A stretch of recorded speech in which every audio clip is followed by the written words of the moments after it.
Your crew isn't wearing their safety glasses, and you probably already know it. Here's why. Cheap glasses fog up. The second they fog, your guys pull them off and pocket them. Now you've got a crew working bare-eyed on an active job site. And if OSHA walks in, that's $15,625 per violation per person. That's not a fine. That's a gut punch. Here's the fix. Foam padding. Most cheap glasses have a thin plastic frame sitting a quarter inch off your face.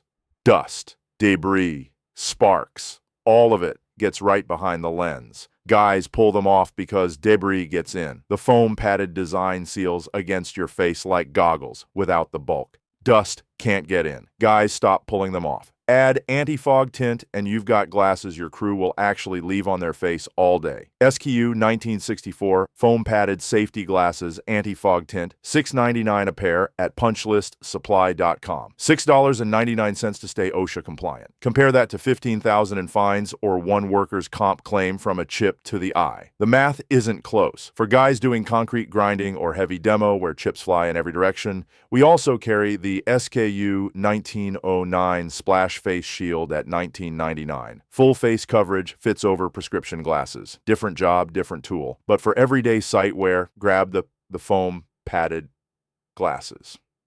$6.99. Link in the description. What's the biggest PPE problem on your jobs? Fogging. Guys not wearing them at all. Drop it below.